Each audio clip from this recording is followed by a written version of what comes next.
जंगल में दिवाली की तैयारियां जोरों पर थीं। हर साल की तरह इस बार भी जंगल के जानवर अपनी अपनी मस्ती में लगे थे, लेकिन इस बार कुछ खास होने वाला था। शेर, जो जंगल का राजा था, और बंदर, जो जंगल का सबसे चतुर और शरारती जानवर था, दोनों ने मिलकर एक पटाखों की दुकान खोलने का फैसला किया। यह सुनकर जंगल के सारे जानवर हैरान रह गए। शेर, जिसका नाम शेरू था, हमेशा से ही जंगल के नियम कानून संभालने में लगा रहता था। उसे इस बात का ध्यान रखना पड़ता था कि सब जानवर शांति से रहें, लेकिन इस बार बंदर ने उसकी जिंदगी में थोड़ा मसाला डालने का फैसला किया। बंदर, जिसका नाम मोंटू था, ने शेरू को पटाखों की दुकान खोलने का आइडिया दिया। उसने कहा, भैया, दिवाली के समय लोग पटाखे खूब खरीदते हैं। अगर हम पटाखों की दुकान खोलें तो जंगल का हर जानवर हमसे पटाखे ही खरीदेगा।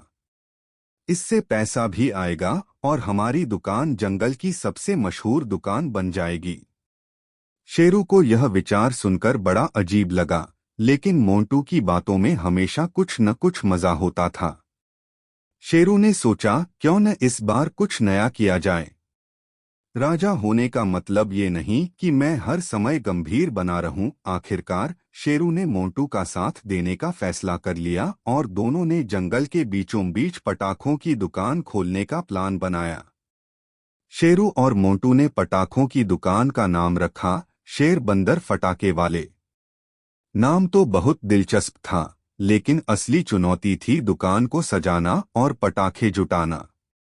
मोंटू ने अपने बंदरों के पूरे गैंग को बुलाया और सबने मिलकर दुकान सजाने में जी जान लगा दी। पेड़ों पर रंगीन लाइट्स, पत्तों से बनी सजावट और चारों तरफ चमचमाते दियों की लड़ियां लगाई गईं।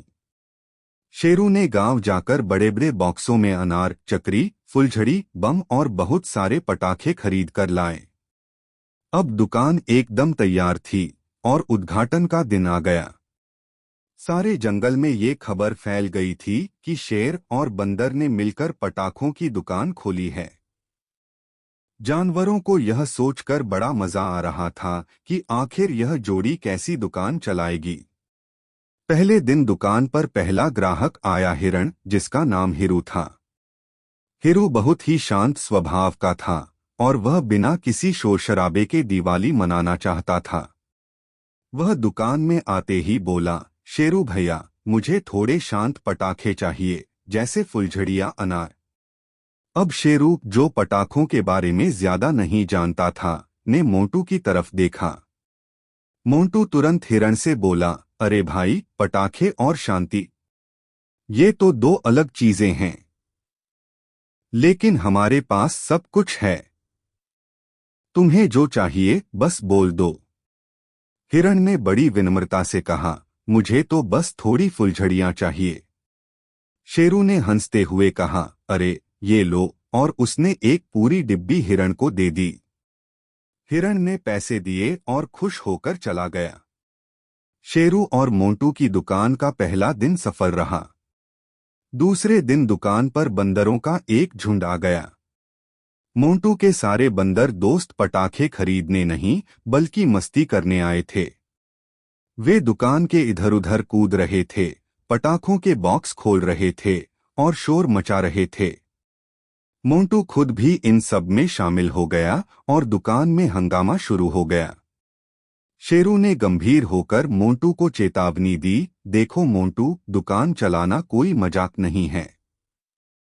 तुम अगर ऐसे ही शरारत करते रहे तो हमारी दुकान की बैंड बज जाएगी। लेकिन मोंटू कहाँ मानने वाला था। वह तो और भी ज्यादा मस्ती में लग गया।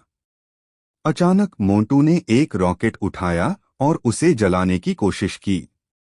शेरू यह देखकर घबरा गया और चिल्लाया, रुको मोंटू, ये रॉकेट है, ये उड़ेगा। मगर मोंटू को मजाक सूझा। उसने रॉकेट जलाया और सब बंदरों के साथ मिलकर उसे पकड़ लिया। रॉकेट उड़ा और हवा में जाकर फट पड़ा। धमाका इतना जोरदार था कि जंगल के सारे जानवर चौंक गए और शेरू का दिल भी धड़कने लगा। बंदर तो भाग गए, लेकिन शेरू अकेला रह गया। दुकान के बीचों बीच। अब जंगल के जानवर दुकान से डरने लगे थे। हर कोई सोचता था कि शेर और बंदर की दुकान में जाने का मतलब है पटाखों के साथ मुफ्त में धमाका भी मिलना। कोई भी जानवर वहां जाने की हिम्मत नहीं कर रहा था। शेरू परेशान हो गया क्योंकि मोंटू की शरारतों के कारण उसकी दुकान का नाम खराब हो गया था। एक दिन दुकान पर गधा जी आए, जिनका नाम था गदाधर। वे बहुत ही भोले थे, लेकिन पटाखों से उन्हें बेहद प्यार था। गदाधर ने शेरू से कहा, मुझे सबसे बड़ा बम चाहिए जिससे पूरे जंगल में धमाका हो। शेरू ने सोचा, अब ये भी आ गया मजाक करने। उसने मोंटू को चेतावनी दी कि इस बार कोई शरारत नहीं होनी चाहिए। मोंटू ने वादा किया कि वह संभल कर रहेगा। लेकिन गदाधर ने जैसे ही बड़ा बम खरीदा, मोंटू ने अपनी आदत से मजबूर होकर गदाधर को डराने के लिए उसके कान के पास एक छोटा पटाखा फोड़ दिया। गदाधर डर के मारे उछलकर गिर पड़ा और बम वहीं फूट गया। धमाका इतना जोरदार था कि दुकान के सारे पटाखे जल उठे। चारों तरफ धुआं धुआं हो गया और शेरू की दुकान पूरी तरह से बर्बाद हो गई।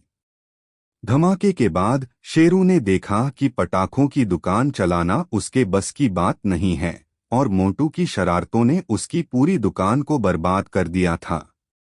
उसने मोंटू से कहा, देखो भाई, ये काम तुम्हारे और मेरे लिए नहीं है।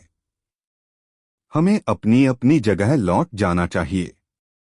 मोंटू ने भी शरारत भरी मुस्कान के साथ कहा, शेरू भैया, अब मैं समझ गया हूं कि दुकानदारी और शरारत एक साथ नहीं चल सकती। इस तरह शेर और बंदर ने पटाखों की दुकान बंद कर दी और जंगल फिर से शांत हो गया। दोनों ने यह समझ लिया कि हर काम का अपना मजा है, लेकिन अगर उसमें जरूरत से ज्यादा शरारत हो जाए तो मजा किरकिरा भी हो सकता है। तो कैसी लगी हमारी कहानी? पसंद आई हो तो हमारी चैनल ईगल स्टूडियो को सब्सक्राइब कर देना और कहानियां के लिए मिलते अगली कहानी में। तब तक ये स्क्रीन पर कहानियां दिख रही है, उसे देखो।